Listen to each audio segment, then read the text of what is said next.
The mysterious Aquarius Ascendant chart. Again, we see and visit the world of Saturn and the world of Rahu. This ascendant has an interesting energy. These two grahas also rule the 8th house of Virgo and the 12th house of Capricorn. So we see a connection of the 1st house along with the Dusthanas, the 8th house and the 12th house.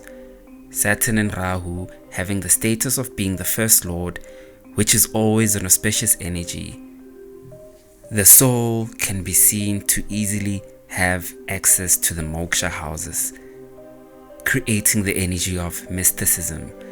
The soul can easily understand spiritualism, especially on the intuitive side, and that of tantric practices, which can be seen from connecting the 8th house and the 12th house with the 1st house.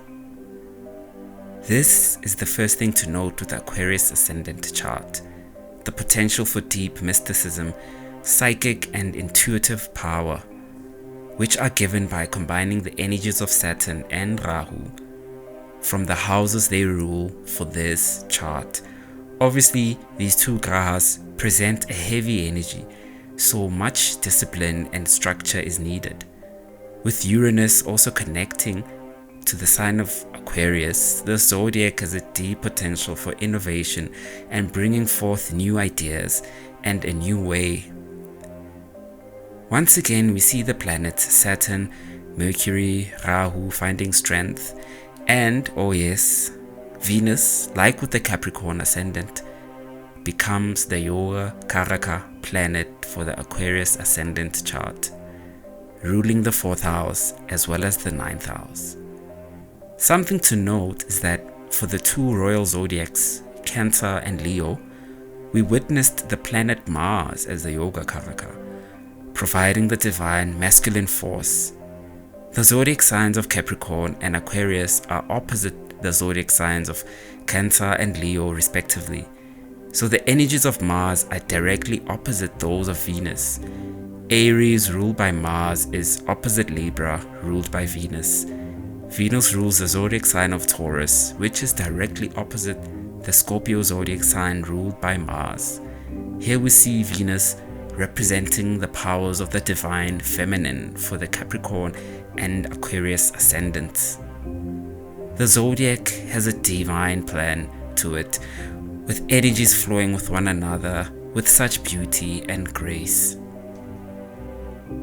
The YogaKaraka planet combines the feminine energies of the 4th house with the 9th house, giving fortunes in the world of real estate and lands, as well as vehicles, and the connection with the mother can be blessed. Of course, the personal planetary placements need to be analyzed. Mercury rules the 5th house as well as the 8th house, although the 5th house rulership can lead to one getting the energies of the 8th house using the traits of Mercury. Mercury combining with Venus is extremely auspicious, combining the 4th house and the 5th house as well as the 9th house. The 8th house joins this combination, which will give intense research ability. Saturn or Rahu joining these two grahas will also create wonderful manifestations for the soul. Mars is a neutral energy, ruling the 3rd house and the 10th house. We saw with the Sagittarius Ascendant, Rahu ruling both these houses also. So Mars here will provide much courage to the soul, as Mars is the Karaka for the 3rd house, and Mars also gets a directional strength in the 10th house and does extremely well there. So much discipline will also be needed for the planet Mars with the Aquarius Ascendant chart. Mars, being a neutral energy, can also do well by combining with Venus, even though they have different energies and agendas, which will see the 10th house and the 9th house being active. Another star for this chart becomes Jupiter, ruling both the money houses, the 2nd house as well as the 11th house. Jupiter alone can combine our values with our community, possibly creating a very healthy relationship with money. Jupiter for the Aquarius Ascendant chart can improve so many of these grahas if connected to any. Being friends with Mars, the 10th house, connecting with Jupiter can show much gain from one's career, and the soul will put much energy and willpower to achieve and meet the desires.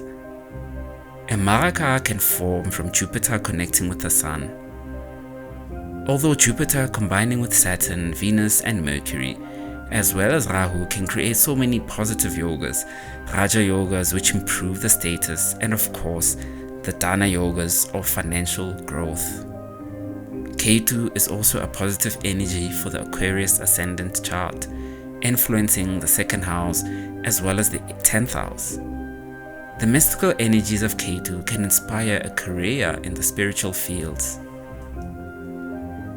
The Aquarius Ascendant chart seems to be quite a powerful one, with almost all the grahas or planets gaining much strength one way or the other. The two luminaries, the Sun and the Moon, are the only grahas that find difficulty for the Aquarius Ascendant chart.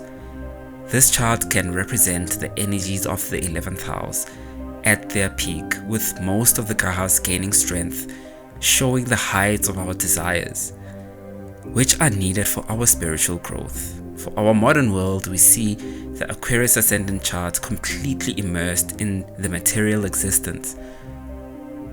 What fortunate souls who have been born with this ascendant sign.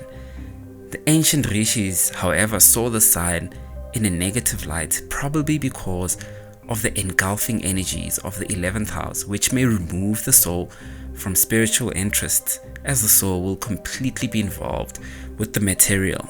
Although the material growth is also an energy which is healthy for our spiritual development. A truly fascinating chart this is. Now the Pisces Ascendant chart awaits.